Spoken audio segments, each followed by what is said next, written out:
ನಮಸ್ಕಾರ ಎಲ್ಲರಿಗೂ. ಬಾಳಿನ ನಾವಿಕ ಚಾನಲ್ಗೆ ಎಲ್ಲರಿಗೂ ಸ್ವಾಗತ. ಈ ಚಾನಲಲ್ಲಿ ಬರತಕ್ಕಂಥ ಮಾಹಿತಿ ತಮಗೇನಾದ್ರು ಸತ್ಯ ಅನಿಸಿದ್ರೆ ಲೈಕ್ ಮಾಡೋದನ್ನ ಮರಿಬೇಡಿ, ಹಾಗೂ ಶೇರ್ ಮಾಡೋದನ್ನ ಮರಿಬೇಡಿ. ನಿಮ್ಮ ಬಂಧು ಮಿತ್ರರಿಗೂ ಈ ಚಾನಲ್ ಬಗ್ಗೆ ತಿಳಿಸಿ, ಹಾಗೂ ಸಬ್ಸ್ಕ್ರೈಬ್ ಆಗೋದನ್ನ ಹೇಳೋದನ್ನ ಮರಿಬೇಡಿ. ಹಾಗೂ ನೀವು ಸಬ್ಸ್ಕ್ರೈಬ್ ಆಗಿ ಅನ್ನುತ್ತಾ ನನ್ನ ಮಾತನ್ನ ಮುಂದುವರಿಸ್ತಾ ಇದ್ದೀನಿ. ನನ್ನ ಒಂದು ವಿಚಾರ ಏನಪ್ಪ ಅಂದರೆ, ಇಂದಿನ ದಿನ ಎಷ್ಟೋ ಜನಕ್ಕೆ ಒಂದು ಕೇಳುವಂಥ ವಿಚಾರ ಅಂದರೆ, ಈ ಒಂದು ಸಾವು ಅಥವಾ ಮೆಚೂರ್ಡ್ ಆದಾಗ ಅಥವಾ ಮಗು ಹುಟ್ಟಿದೆ ಅಂದಾಗ ಈ ಸೂತಕದ ವಿಚಾರವನ್ನು ಎಷ್ಟೋ ಜನ ಕೇಳ್ತಾ ಇದ್ರು. ಆ ಒಂದು ಕಾರಣಾಂತರವಾಗಿ ಈ ವಿಡಿಯೋ ಮಾಡ್ತಾ ಇದ್ದೀನಿ. ಆದರೆ ಈ ವಿಡಿಯೋ ಏನಾದರೂ ಲೆಂತಿ ಅನಿಸಿದ್ರೆ ಇದನ್ನು ಭಾಗಗಳನ್ನಾಗಿ ಮಾಡಿರ್ತೀನಿ. ಹಾಗಾಗಿ ಈ ವಿಡಿಯೋನ ಮಿಸ್ ಮಾಡದೆ ನೋಡಿ ಅನ್ನುತ್ತಾ ನನ್ನ ಮಾತನ್ನ ಮುಂದುವರಿಸ್ತಾ ಇದ್ದೀನಿ. ನೋಡಿ, ಈ ಒಂದು ಸಾವಿನ ಸೂತಕ ಅಂದಿದ ತಕ್ಷಣನೇ ಎಷ್ಟು ಮಟ್ಟಿಗೆ ಸೂತಕ ಇರುತ್ತೆ ಅಂದರೆ, ಯಾವುದೇ ಒಂದು ವಿಚಾರ ಬಂದಾಗೂ ನಮ್ಮ ಒಂದು ಬಂಧು ಮಿತ್ರರಿಗೆ ಅಂದರೆ ನಮ್ಮ ಅಕ್ಕಪಕ್ಕದ ಮನೆಯಲ್ಲಿ ಕೂಡ ಸಾವಾಗಿರುತ್ತೆ. ಆದರೆ ಅಂದಿನ ಸಮಯದಲ್ಲಿ ನಾವೇನಪ್ಪ ಮಾಡಬೇಕು ಅನ್ನೋದಾದರೆ, ಮೊದಲನೇದಾಗಿ ಅವ್ರಿಗೆ ಒಂದು ಏನು ವಿಚಾರ ನೋಡಿ, ಅವ್ರಿಗೆ ಒಂದು ಏನೋ ಒಂದು ಅಳು ಅನ್ನೋದು ಇದಿರುತ್ತೆ. ಅಲ್ಲೋಗಿ ನಾವು ಸೂತಕ ಅನ್ನೋದು ವಿಚಾರ ಬಿಟ್ಟು ಅವರಲ್ಲಿ ಅವರಲ್ಲಿ ಒಬ್ಬರು ಅಂತ ಹೋಗಿ ಅವ್ರಿಗೊಂದು ಬಾಂಧವ್ಯತೆಯನ್ನು ಬೆಳೆಸಿಕೊಟ್ಟಾಗ ಅವ್ರಿಗೂ ಆ ಒಂದು ಪ್ರಮಾಣ ಆನಂದತ್ವ ಇದ್ದೇ ಇರುತ್ತೆ. ಹಾಗಾಗಿ ಈ ಸೂತಕ ಅನ್ನೋದು ಎಷ್ಟು ಪ್ರಮಾಣ ಅಂದರೆ ಯಾವ ಕಾಲದಲ್ಲಿ ಇರುತ್ತೆ, ಎಷ್ಟು ದಿನಗಳ ಕಾಲ ಇರುತ್ತೆ, ಏನಾಗತ್ತೆ ಅನ್ನೋದಕ್ಕಂತ ವಿಚಾರ ಹೇಳ್ಬೇಕಪ್ಪ ಅಂದರೆ, ಯಾವುದೇ ಒಬ್ಬ ಮನುಷ್ಯ ತೀರೋದ ನಂತರ ಅಂದರೆ ತೀರೋಗಿದ ನಂತರ 11 ದಿನಗಳ ಕಾಲ ಅಂದರೆ ಇದು 11 ದಿನಗಳ ಕಾಲನೂ ಮಾಡ್ತಾರೆ, ಹಾಗೂ 13ನೇ ದಿನಕ್ಕೂ ಒಂದು ಕಾರ್ಯ ಅನ್ನೋದನ್ನ ಮಾಡ್ಕೊತಾರೆ. ಈ ಸೂತಕ ಅನ್ನೋದಲ್ಲಿ 11 ದಿನಗಳ ಕಾಲನೂ ಸಾಕಷ್ಟು ಅವ್ರಿಗೆ ತೊಂದರೆಗಳ ಅನುಭವಿಸ್ತಾರೆ. ಹಾಗೂ ಕೆಲವೊಬ್ರು ಆ ಒಂದು ಏನೇ ಒಂದು ಹಬ್ಬ ಹರಿದಿನಗಳ ವಿಚಾರ ಬಂದಿದ ತಕ್ಷಣ 9ನೇ ದಿನಗಳಲ್ಲೇ ಸೂತಕ ಕಳ್ಕೊಳ್ಳೋದು ಮಾಡ್ಕೊತಾರೆ. ಕೆಲವೊಬ್ರು 5ನೇ ದಿನದಲ್ಲೂ ಮಾಡ್ಕೊಳ್ಳುವಂಥ ಪದ್ಧತಿ ಇದೆ. ಆದರೆ ಅದು ಎಷ್ಟು ಮಟ್ಟಿಗೆ ಶುಭ ಅಶುಭ ಅಂದರೆ, ಅದು ಅವ್ರು ಮಾಡಿದ ಫಲ ಯಾವುದೇ ಕಾರಣಕ್ಕೂ ಆ ವ್ಯಕ್ತಿಗೆ ದೊರಕಲ್ಲ. ಯಾಕಂದರೆ ಒಬ್ಬ ಮನುಷ್ಯನು ಸತ್ತಾಗ ಏನಪ್ಪ ಅಂದರೆ 11 ದಿನಗಳ ಕಾಲ ಆ ಒಂದು ಜ್ಯೋತಿಯನ್ನು ಉರಿಸ್ತಾರೆ. ಏನಂದರೆ, ಈ ಜ್ಯೋತಿ ಅನ್ನೋದು ಏನು ಅಂದರೆ, ದೀಪ ಹಚ್ಚೋದು ತಮಗೆಲ್ಲ ಗೊತ್ತಿರ್ಬೋದು. ಯಾವುದೇ ಒಬ್ಬ ಮನುಷ್ಯನು ತೀರೋದಂಥ ಒಂದು ಜಾಗ ಏನಿರುತ್ತೋ, ಆ ಜಾತಕದ ಒಂದು ಸ್ಥಾನ ಇರುತ್ತೋ ಅಲ್ಲಿ ಒಂದು ದೀಪವನ್ನು ಇಟ್ಟಿರ್ತಾರೆ.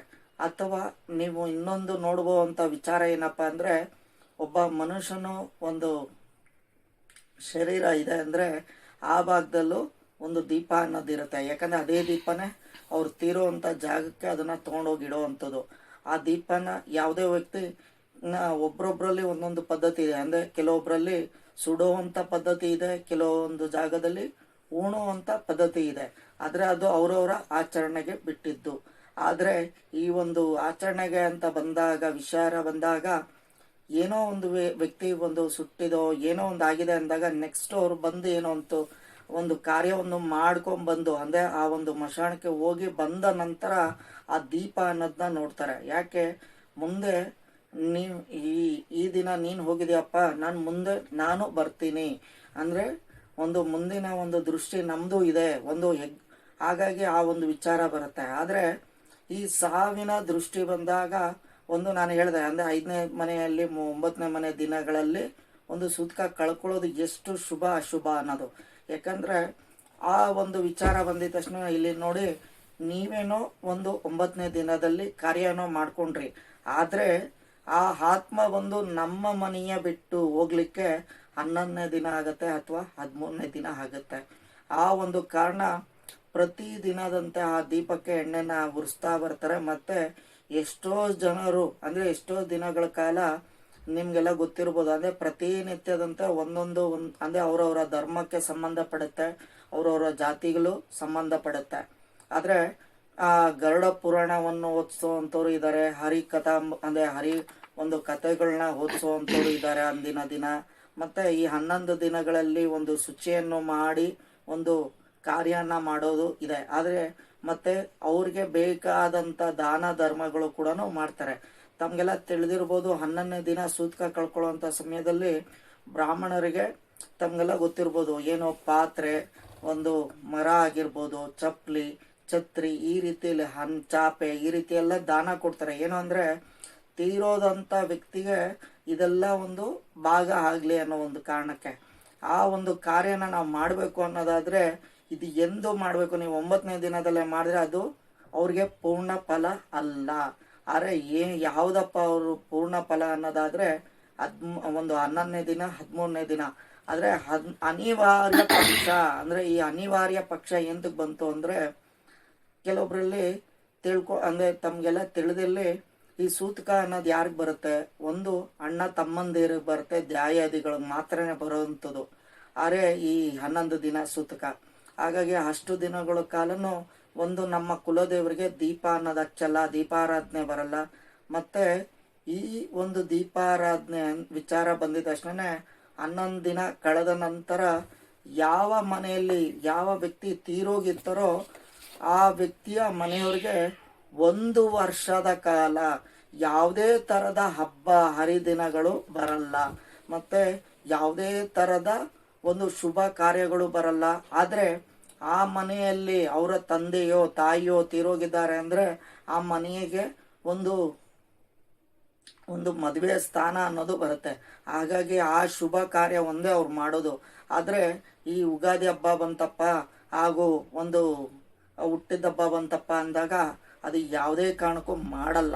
ಆದ್ರೆ ಇದು ಎಷ್ಟೋ ಜನ ತಿಳಿದಿದೆ ಹಾಗೂ ತಿಳಿದೇ ಕೂಡ ಎಷ್ಟೋ ಜನ ತಪ್ಪು ಕೆಲಸ ಮಾಡ್ತಾರೆ. ಆದ್ರೆ ಈ ಹಬ್ಬಗಳು ಬಂದಾಗ ನಾವೇನ್ ಮಾಡ್ಬೇಕು ಅನ್ನೋದಾದ್ರೆ ನಿಮ್ಗೆ ತಿಳಿದಿರೋಂಥ ವಿಚಾರ, ತಿಳ್ಕೊಬೇಕಾರೋ ವಿಚಾರ ಏನಪ್ಪಾ ಅಂದ್ರೆ, ನೀವು ಹಬ್ಬ ಆಚರಣೆ ಮಾಡ್ಬೋದು, ಆದ್ರೆ ಹಬ್ಬಕ್ಕೆ ಅಂತ ಯಾವುದೇ ತರದ ಸಿಹಿ ತಿಂಡಿಗಳನ್ನ ಮಾಡಂಗಿಲ್ಲ. ಆದ್ರೆ ಅದಕ್ಕಿಂತ ಮುಂಚಿತವಾಗೋ ಅಥವಾ ಅದಾದ್ಮೇಲೆ ಮಾಡಿ ತಿನ್ಬಹುದು. ಆದ್ರೆ ಹಬ್ಬಕ್ಕೋಸ್ಕರ ಮಾತ್ರ ಮಾಡಂಗಿರಲ್ಲ ಹೊರ್ತು ಮುಂದಿನ ಎಲ್ಲಾ ದೃಷ್ಟಿಯಲ್ಲೂ ಒಂದು ಯುಗಾದಿ ಒಂದು ಹುಟ್ಟಿದ ಹಬ್ಬ ಬಂತು, ಆ ಹುಟ್ಟಿದ ಹಬ್ಬದ ದಿನ ನಾವು ಹೊಸ ಬಟ್ಟೆಯನ್ನು ಹಾಕೊಳ್ಳೋ ಅಧಿಕಾರ ಇರಲ್ಲ. ಯಾಕಂದ್ರೆ ಅಂದಿನ ವರ್ಷ ಸೂತಕದ ವಿಚಾರ ಬರುತ್ತೆ. ಹಾಗಾಗಿ ಅಂದಿನ ದಿನ ಅಂದ್ರೆ ನಾವು ಹಿಂದಿನ ದಿನನೇ ಆ ಬಟ್ಟೆನ ಧರಿಸಿ ನೆಕ್ಸ್ಟ್ ದಿನ ನಮ್ಮ ಹುಟ್ಟಿದ ಹಬ್ಬದ ದಿನ ಅಂದಿನ ಬಟ್ಟೆ ಹಾಕೋಬಹುದು. ಈ ರೀತಿಯಲ್ಲಿ ಒಂದೊಂದು ವಿಚಾರನೂ ಬರುತ್ತೆ. ಆದ್ರೆ ತಮ್ಗೆ ತಿಳಿಸ್ದೆ ಏನು ಅಂದ್ರೆ ಆ ಒಂದು ವರ್ಷ ಅವ್ರಿಗೆ ಬರುತ್ತೆ. ಈ 11 ಅಥವಾ 13ನೇ ದಿನ ಸೂತಕ ಕಳ್ಕೊಳ್ಳೋಷ್ಟು ದಿನಗಳ ಕಾಲ ಮಾತ್ರ ನಮ್ಮ ಬಂಧುಗಳು ಬರುತ್ತೆ. ಯಾರು ದ್ಯಾಯಾದಿಗಳು ಅಂದ್ರೆ ನಮ್ಮ ಅಣ್ಣ ತಮ್ಮಂದಿರು ಹಾಗೂ ದ್ಯಾಯಾದಿಗಳು ಅಂದ್ರೆ ನಮ್ಮ ಅಣ್ಣ ತಮ್ಮಂದಿರು, ಚಿಕ್ಕಪ್ಪ ದೊಡ್ಡಪ್ಪಂದಿರು ಮಾತ್ರನೇ. ಹಾಗೂ ಮತ್ತೆ ಇನ್ನೊಂದು ವಿಚಾರ ಬರುತ್ತೆ, ಇವಾಗ ಯಾವುದೋ ಒಂದು ಶುಭ ಕಾರ್ಯ ಮಾಡ್ಕೊಬೇಕಾಗಿತ್ತು ಅಂದ್ರೆ, ಇವಾಗ ಶುಭ ಕಾರ್ಯ ಅಂದ್ರೆ ಮದುವೆ ವಿಚಾರ ಬರುತ್ತೆ. ಈ ಮದುವೆ ವಿಚಾರ ಬಂತಪ್ಪ, ಆ ಸಮಯದಲ್ಲಿ ನಾವು ಅಂದ್ರೆ ಈ ದಾಯಾದಿಗಳಲ್ಲಿ ಅಲ್ಲ, ಅಂದ್ರೆ ಇದು ಮುಖ್ಯವಾಗಿ ತಿಳ್ಕೊಬೇಕಾರೋ ವಿಚಾರ ಏನಪ್ಪಾ ಅಂದ್ರೆ, ನಮ್ಮ ದಾಯಾದಿಗಳಲ್ಲಿ ಏನಾದ್ರು ಒಂದು ಶುಭ ಕಾರ್ಯ ಮಾಡ್ಕೋಬೇಕಾಯ್ತಪ್ಪ, ಆದ್ರೆ ಆ ಸಮಯದಲ್ಲಿ ನಮ್ಮ ದಾಯಾದಿಗಳು ಯಾರೋ ಒಬ್ರು ತೀರೋಗಿದ್ದಾರೆ.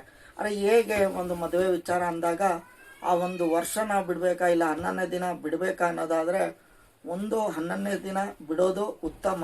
ಯಾಕಂದ್ರೆ ಆ ಸೂತಕನ ಕಳ್ಕೊಂಡು ಮದುವೆ ಮಾಡ್ಕೊಳ್ಳೋದು ಒಂದು ಉತ್ತಮ. ಆದ್ರೆ ಪೂರ್ತಿಯಾಗಿ ಲಗ್ನ ಪತ್ರಿಕೆ ಅದೆಲ್ಲ ನಾವು ಪಬ್ಲಿಷ್ ಆಗಿದೆ, ಏನಪ್ಪ ಮಾಡೋ ಅಂಥದ್ದು ವಿಚಾರ ಬಂದಿದ ತಕ್ಷಣ ತೀರೋದಂಥ ಸಮಯನ ನಾವು ನೋಡ್ಕೋಬೇಕಾಗತ್ತೆ. ಅದು ಎಷ್ಟು ದಿನಗಳ ಕಾಲ ಬರುತ್ತೆ ಅನ್ನೋದು. ಅಂದ್ರೆ ಸಪೋಸ್ ಏನಾದ್ರು 5 ದಿನ ಅಥವಾ 9 ದಿನ ಸೂತಕದ ವಿಚಾರ ಇದೆಯಪ್ಪ ಅಂದ್ರೆ ದಯಾದಿಗಳಲ್ಲಿ, ಅವಾಗ ಅದನ್ನ ಕಳ್ಕೋಬಹುದು. ಯಾಕಂದ್ರೆ ಅದು ಶುಭ ಸ್ಥಾನದಲ್ಲಿ ಇರುತ್ತೆ. ಯಾಕಂದ್ರೆ ಆ ಶುಭ ಸ್ಥಾನನ ನಾವು ನಿಲ್ಸಿದೆ ಅದು ತಪ್ಪು ಅನ್ನೋದು ಬರುತ್ತೆ. ಹಾಗಾಗಿ ಆ ಆಚರಣೆನ ನಾವು ಈ ಪದ್ಧತಿ ಮೇರೆಗೆ ಮಾತ್ರನೇ ಮಾಡ್ಕೋಬೇಕಾದ್ರೆ, ಈ ಕೆಲವೊಬ್ರು ಏನಪ್ಪಾ ಅಂದ್ರೆ ಹಬ್ಬಗಳಿಗೋಸ್ಕರ ಮಾಡ್ಕೊಂತಾರೆ. ಆದ್ರೆ ಹಬ್ಬಗಳಿಗೋಸ್ಕರ ನಾವು ಸೂತಕಗಳನ್ನ ಕಳ್ಕೊಳ್ಳೋದು ತಪ್ಪಾಗುತ್ತೆ. ಆದ್ರೆ ಈ ಅನಿವಾರ್ಯ ಪಕ್ಷ ಶುಭ ಕಾರ್ಯಕ್ಕೋಸ್ಕರ ಅಂದ್ರೆ ಈ ಮದುವೆಯ ದೃಷ್ಟಿಗೋ ಅಥವಾ ಯಾವ್ದಾದ್ರು ಶುಭ ಕಾರ್ಯಕ್ಕೆ ಅಂದ್ರೆ ಒಂದು ಅನಿವಾರ್ಯತೆ ಮಾಡಲೇಬೇಕು ಅನ್ನುವಂಥ ಪಕ್ಷ ಮಾಸ ಬಂದಾಗ, ಅಂದರೆ ಪಕ್ಷ ಬಂದಾಗ ಮಾತ್ರ ಮಾಡಬೇಕೇ ಹೊರತು ಈ ಸುಮ್ಮನೆ ನಾವು ಹಬ್ಬ ಹರಿದಿನಕ್ಕೋಸ್ಕರ ಆದರೆ ಒಂದು ಉಗಾದಿ ಹಬ್ಬದ ಹಿಂದೆ ಮುಂದೆ ಏನಾದ್ರು ಆ ವ್ಯಕ್ತಿ ಅಂದರೆ ಮುಂಚಿತವಾಗಿ ಏನೋ ತೀರೋಗಿದ್ದಾರೆ, ಹಾಗಾಗಿ ಈ ಯುಗಾದಿ ಹಬ್ಬಕ್ಕೆ ಹೊಸ ವರ್ಷ ಅನ್ನೋದು ಬರುತ್ತೆ.